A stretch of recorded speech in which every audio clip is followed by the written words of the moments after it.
Yo, bienvenue à toi sur le podcast. Ce que je te propose, c'est d'écouter ça en voiture, en allant au travail ou en faisant tes courses. Comme ça, tu perds pas de temps et je te souhaite une excellente écoute. C'est parti. Salut, j'espère que tu as la forme. Aujourd'hui, on se retrouve du coup pour le chapitre 3 qui s'intitule La fonction des rêves. Il va de la page 63 à la page 84. Et sans plus tarder, c'est parti. Premier point, au quotidien, on utilise des mots pour s'exprimer, donc c'est une certaine cohérence logique. Dans les rêves, c'est les images qui s'expriment et le sens du temps n'est plus et les choses banales peuvent devenir effrayantes ou bien extraordinaires. C'est pourquoi la plupart des gens ne tiennent pas compte de leurs rêves parce que c'est pas logique pour eux d'avoir des images qui expriment des idées et c'est bien dommage. C'est pour ça qu'on est là aujourd'hui pour parler de ça. Ensuite, il y a certaines idées conscientes qui peuvent devenir subliminales, c'est-à-dire qu'elles peuvent passer dans l'inconscient. Ça, c'est des choses qui sont répétées par exemple, dans la vie quotidienne, que ce soit la publicité par exemple, et au bout d'un moment, tu peux avoir des mécanismes qui vont se créer à cause de ces choses qui sont répétées. Et souvent, on n'en a pas conscience. Pourquoi on n'en a pas conscience? On va prendre l'exemple de l'évocation de certains mots. On peut parler par exemple d'argent, d'état ou de bonheur. Si on pose la question à une personne, on lui dit pour toi qu'est-ce que ça représente l'argent, pour toi qu'est-ce que ça représente le bonheur. Et si tu fais ça à plusieurs personnes, chacun aura un contexte singulier, ce qui fait qu'elles n'auront pas la même réponse vis-à-vis de cette question. Et du coup, ça c'est des choses qui sont subliminales qu'on ne s'en rend même pas compte consciemment. Là je cite, chaque concept de notre conscience possède ses propres associations psychiques. Les objets et les idées courtes peuvent avoir une signification psychologique importante. Donc c'est pour ça que dans le rêve, c'est important de prendre tous les éléments qui sont apparus dans celui-ci, parce que chaque élément peut avoir une signification, même si ça paraît dérisoire. Par exemple, le fait qu'il y ait un carnet posé sur une table dans ton rêve, ça peut amener à une compréhension plus globale. Et là, Jung il nous sollicite un rêve, c'est celui où un homme il essaie de lui sauter sur le dos, donc lui monter dessus. Et en fait, il s'est rappelé une citation qui signifie « Peu m'importe ce que tu dis de moi », et qui était en allemand du coup, parce il parlait allemand. « Du kannst mir auf den Buckel steigen ». Peu m'importe ce que tu dis de moi. Et en fait, ça voulait tout simplement... ce rêve-là était simplement une symbolique via une métaphore pour dire que peu importe ce que pensent les gens de lui, il n'en tient pas compte. Et en fait, c'est vraiment cette expression qui a été imagée, mais à la base, si on fait le cheminement, du coup, on retombe sur cette expression-là via l'image de l'homme qui saute sur son dos.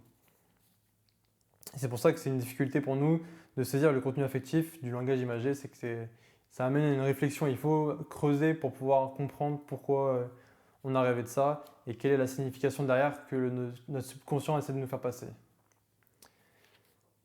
On a aussi l'exemple de la mentalité primitive qui associe aux animaux et aux plantes des pouvoirs. Par exemple, les habitants de la jungle africaine, s'ils voient de jour un animal nocturne, ils peuvent le reconnaître soit comme une incarnation d'un ancêtre de la tribu, ou soit comme l'incarnation l'incarnation temporaire d'un guérisseur. Malheureusement, le monde objectif, entre guillemets, a été dépouillé d'après les psychologues de l'identité psychique. C'est-à-dire que maintenant, de nos jours, il n'y a plus grand-chose qui nous rattache à cette part instinctive de nous-mêmes. Et par exemple, s'il y a des gens qui ont des visions, comme des gens cultivés, ils peuvent, suite à ça, paniquer. Alors que là, un primitif, il a songé plutôt à un esprit ou à un dieu qui essaie de lui parler. Et le fait qu'on soit trop cultivé dans notre société actuelle, on va avoir tendance à penser qu'on est fou, alors qu'en fait c'est juste un événement qui pourrait être entre guillemets banal, qui pourrait être occasionnel chez un autre peuple. Citation page 72. L'influence maligne de mauvais esprits est du moins une hypothèse admissible dans le cas d'une mentalité primitive, mais c'est un choc considérable pour une personne civilisée. Il faut savoir que l'homme aussi, il crée des symboles, donc c'est ce qui apparaît dans les rêves, et c'est ce qui permet justement de les exprimer, les rêves. Freud a défini un terme au début du XXe siècle, c'est que ce qu'il appelle les résidus archaïques, entre guillemets. Jung était en désaccord parce qu'il, lui, il voyait l'inconscient comme partie d'un... Enfin, justement, Freud voyait l'inconscient comme une annexe de la conscience, alors que pour Jung, c'est vraiment l'inconscient, il fait partie d'un tout. C'est pas quelque chose qui est à côté de la conscience, c'est vraiment un truc qu'on englobe ensemble. Et d'après Jung, dans le monde civilisé, les idées n'ont plus d'énergie affective. Donc là, je vais citer une phrase du livre.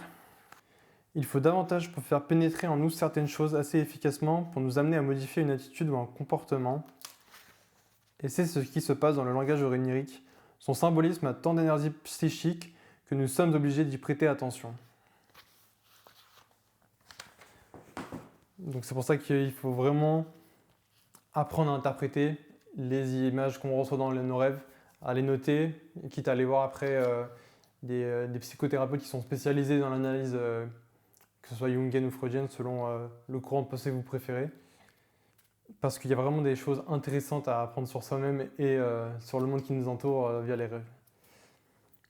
Il nous cite l'exemple à la page 74 d'une femme qui avait beaucoup de préjugés et qui rejetait des arguments raisonnables.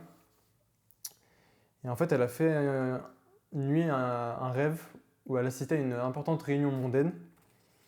Et l'hôtesse qui l'a accueillie, elle lui a dit « Tous vos amis vous attendent ». Elle a poussé la porte et en fait, elle a atterri dans une étable. La fonction des rêves, alors, on va y venir, c'est permettre l'équilibre psychologique. C'est aussi appelé la fonction compensatrice des rêves. C'est-à-dire qu'il y a toujours un équilibre entre la conscience et l'inconscient qui doit être fait. Et le rêve est là pour apporter justement cette balance. Il y a un exemple, page 76, c'est un alpiniste qu'il avait en tant que patient. Il a rêvé un soir qu'il était en haut d'une montagne, il avait dépassé le sommet et il avait mis un pied dans le vide. Et en fait, cet homme, il était trop dans le dépassement de soi dans la vie quotidienne. Et pour lui, c'était carrément un avertissement et c'était pour prévenir qu'il allait mourir. Sauf qu'il n'a pas voulu écouter Jung. Et au final, un jour, il s'est retrouvé en haut d'une montagne. Et il a fait une chute, il a lâché la corde, il est tombé sur son ami. Et au final, ils ont tous les deux été tués. Et c'est un guide qui a rapporté cette histoire-là. Et ce qui m'amène ensuite à cette citation qui est très importante à mes yeux, c'est « Beaucoup de crises dans nos vies ont une longue histoire inconsciente ». C'est-à-dire que les rêves donc, peuvent quelquefois annoncer certaines situations bien avant qu'elles ne se produisent.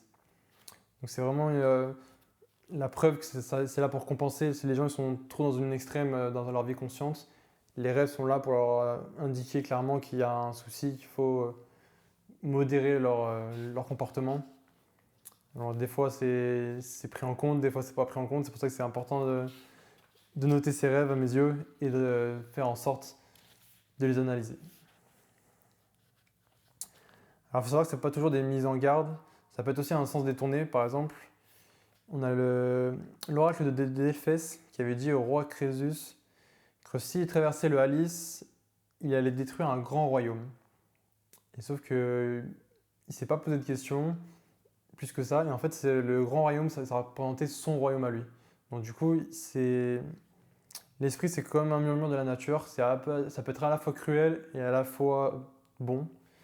C'est ce qui fait l'ambivalence entre les deux. Sauf que malheureusement, l'homme civilisé est de moins en moins instinctif. C'est-à-dire que l'instinct, c'est vraiment quelque chose qui fait partie de l'inconscient et qui s'exprime à travers les rêves. Et de nos jours, souvent on prend des décisions un peu à contre-cœur, comme on pourrait dire. Alors que c'est quelque chose qu'il faut aussi s'écouter soi-même. C'est pour ça qu'il y a beaucoup de dépression, de gens qui partent en burn-out, etc. C'est que les gens ils font pas attention à leur propre santé psychologique.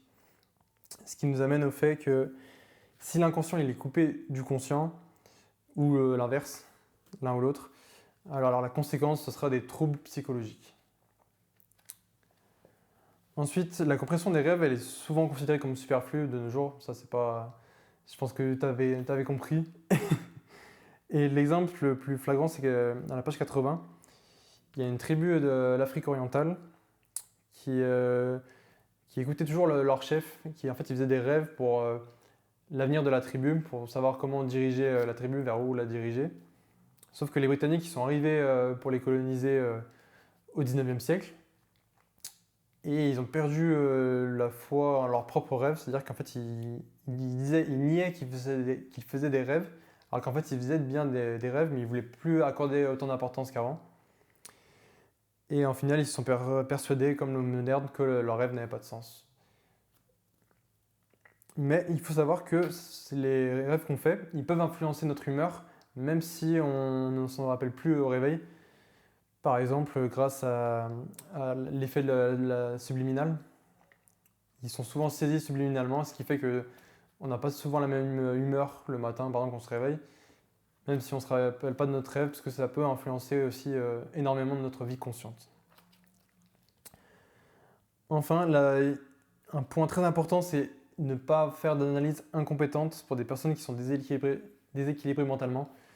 Pourquoi? Parce qu'il y a besoin de précautions spéciales pour mettre en contact leur propre inconscient avec leur conscience. C'est quelque chose qu'il a noté et qu'il faut faire vraiment gaffe. Donc si jamais tu as un pote un peu un peu limite, faut pas trop tu lui parles de ça, de ce thème-là. C'est vraiment à faire avec un psychologue ou un psychothérapeute adéquat. Ensuite, il va nous parler de guides préfabriqués d'interprétation des rêves.